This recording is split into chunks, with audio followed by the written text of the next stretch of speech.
Welcome to the penultimate episode of our first series, Overhaul Overland. So now we finally get to put the Prado back together, and this is where we check in with our specialists to see what upgrades and changes they've made to build back in the reliability, which is so important. So again, we've done so much to this vehicle that probably far exceeds what you may need to do. But we're doing this to showcase as many of the problems that you might encounter when you're looking to buy a used four-wheel drive. I hope that the knowledge that we're sharing will serve as a blueprint for years to come and give people that confidence to go out and buy a vehicle to get into overlanding, as well as imparting years of our knowledge to the ever-growing 4x4 community. So now our first stop is to Goch and Cooper, the engine rebuilding specialists, to see how the engine's turned out. Right, we're here and the engine is actually completely rebuilt into a sub-assembly. Rian here with Goch and Cooper is going to take us through what's been done to the engine. Okay, well, we got the engine as a loose unit and we stripped it down, taken everything to pieces, and then everything got mic'd up to see what's the wear like, what's the condition of all the parts, what is serviceable and not serviceable.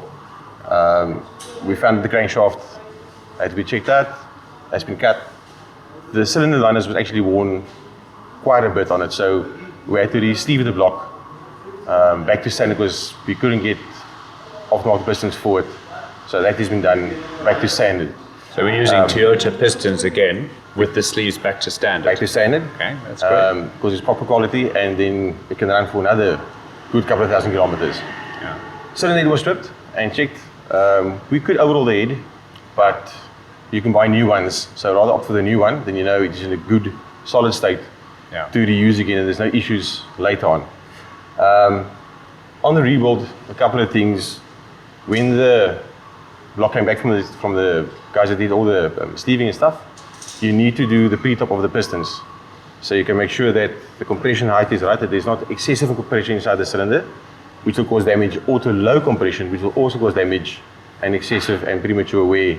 So just explaining that basically is checking the top heights of the pistons coming to the top of the block. Yes, and making sure they're all level. When the piston comes to the top of the block, then it needs to protrude a certain amount.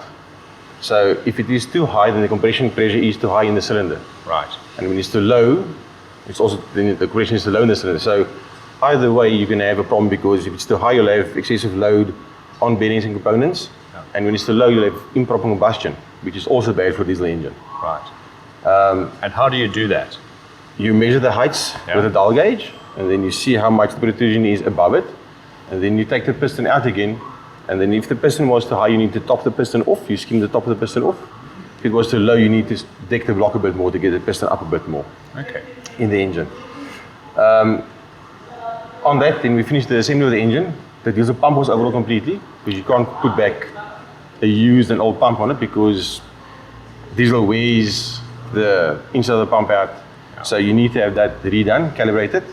Injectors have been overhauled, it's going to get new glow plugs into it. Timing's been set up, pump is in, new belts. And there's a new sump because there was a bit of rust in the sump. We didn't like to use back the old sump again. No. And she's ready to go, and all these releases must be fitted to the car now.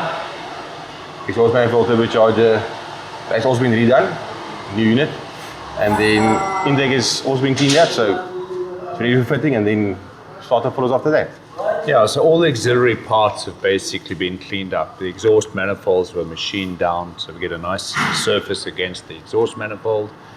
It's critical to clean all the components out. Yeah. Because I think that's what, you strip an engine down, you do all this good work, put a new water pump on, and making sure the radiator is good. So nothing is going to go in that can cause a problem.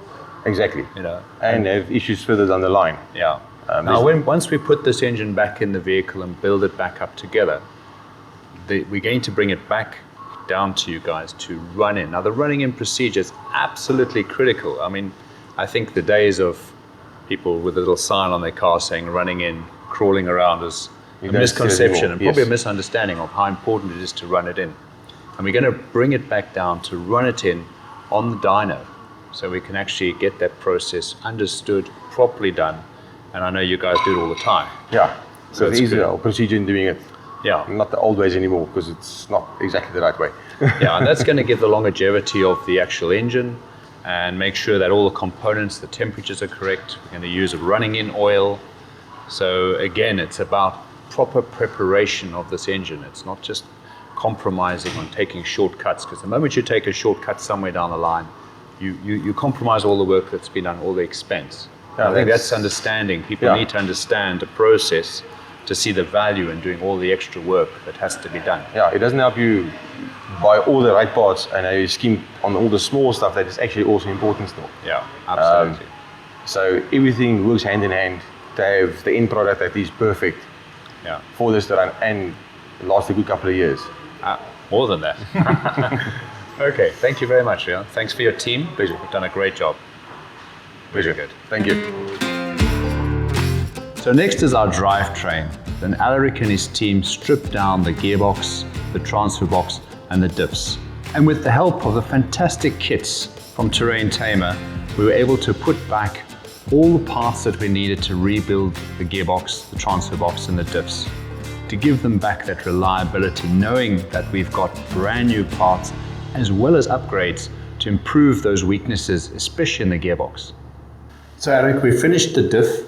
What did you end up putting in our diff to get it all nicely built up, painted, and looks good? Obviously in the Tamer kit we have replaced both carrier bearings, both pinion bearings, oil seal of course, and in this case we've done the modification to a solid spacer, taking out collapsible spacer and a solid spacer. We've reassembled it, adjusted to spec, taken a pattern, we're happy with it, it's all in the right place. Fairly straightforward, simple. Yeah, great, ready for another few 100,000 kilometers. Can't see why not. So this is the rear diff, and we've got the front diff over here. Yes. And this was more difficult to put together, I know, from your side. Yes, these clamshells are a bit more complicated with setup because you basically have to assemble it each time when you do a check, a preload check, or a pattern check. So it's, it's open and closed and open and closed all the while. But the same applies here. We did the carrier bearings, the pinion bearings, and the one extension shaft bearing. Okay. So they've all been replaced, new seals, far more labor intensive than your conventional rear diffs, but also done to specification, ready to go in. Right, we're seeing the inside of a completely refurbished gearbox. Would you take us through all the bits you've changed? Quite a bit on this one. The first upgrade is of course the Tamer main shaft or output shaft. Yeah. The 5th gear spacer, which is the hardened one, much stronger. In here we would have changed your 3rd and 4th hub to a fully splined one compared to the older one we'll show in a while. The 5th gear set in its entirety has been changed to change the ratio, drop the RPM in 5th gear, and also this 5th gear has a full spline compared to the old one. All the synchro cones are brand new, all the bearings are brand new, and of course we've changed the input shaft and cluster gear or lay shaft because they are set. Yes. And then we had the sleeve. The reason being because the previous one had a sleeve on which was already worn. Yeah. So justified replacement. So yes, all wearable parts, bearings, synchros, oil seals all replaced, and a couple of upgraded parts to make it last longer. So we've got our transfer box now. Was there a lot you did in the transfer box besides bearings? No, they are traditionally bulletproof. Nothing ever goes wrong with them, hardly ever. So the Tamer kit included all the seals and bearings, wearable items, even caged needle roller bearings. There's a couple in here, thrust bearing which you can't see. All the ball bearings in the kit, all the oil seals. So this was just wear items. In this case your chain is fine, it's not stretched, no need to replace that one. So just bearings and seals on this one. You've gone through a process of cleaning the casings.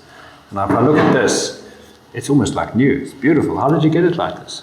Yes, we sent it away for vapor blasting, which is almost like shot blasting but a lot less abrasive. It actually pings the surface of the casing rather than take little bits away of it.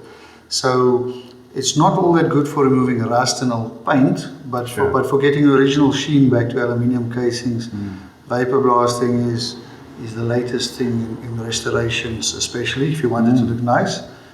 And I guess all the gasket surfaces will really bond nicely. Yes, it just takes off all debris, if you want to put it that way, and cleans it nicely.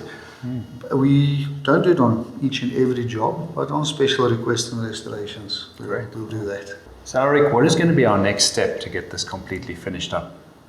Okay, all the fancy work is done. Right. Basically, everything just has to get dressed, put back in the casings. We'll just take the other half of this transfer case, drop it on them, seal the surfaces, drop it on, torque it up. Then the transfer case is basically done. Just put on the 2 flanges with the new nuts.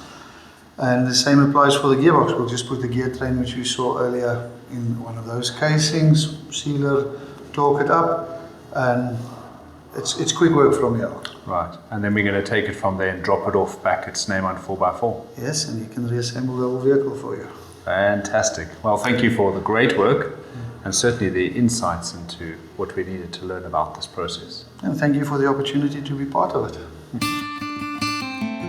Finally, we're back at Snyman 4x4, where here Hubert and his team have received all the components from all the specialists and have fitted it back to the vehicle.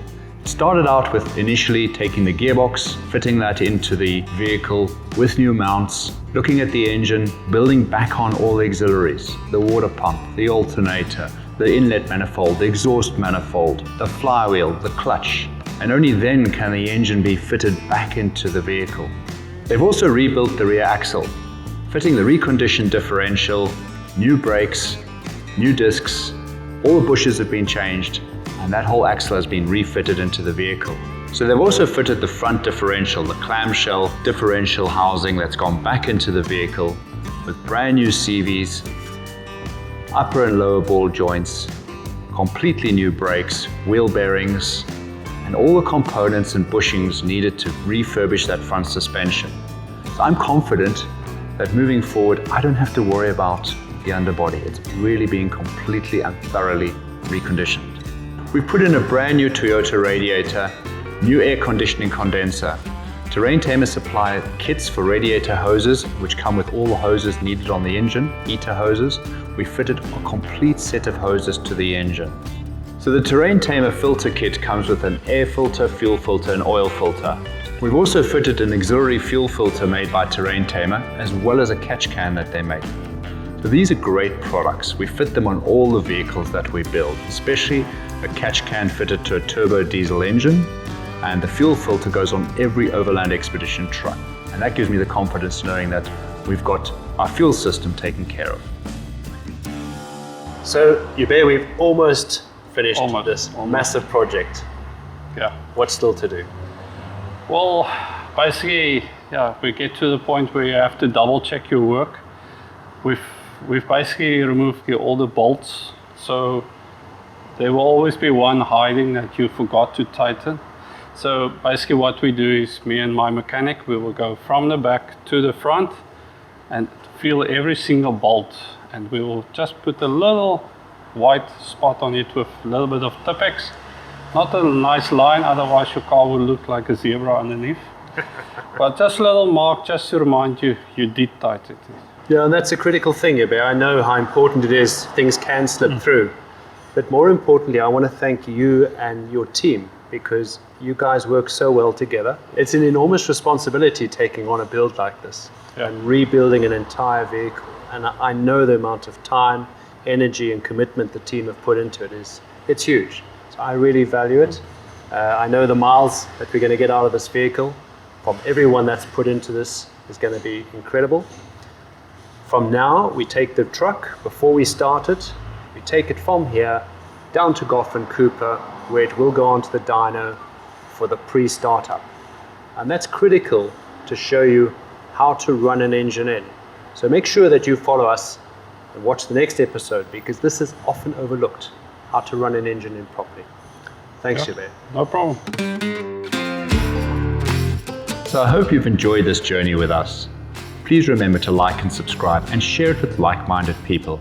So if this is something you've really enjoyed and you want to learn more, I've partnered with Anderson Pierre White from 4X Overland, and we've put together a series called Overland Workshop.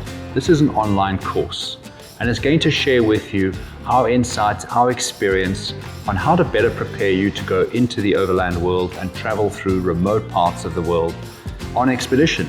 What to take, what spares to take, what repair kit would you take? And I think this is something that will just broaden and deepen your knowledge and understanding of overland travel. So follow the link in the description, sign up to that course, and tap into our knowledge.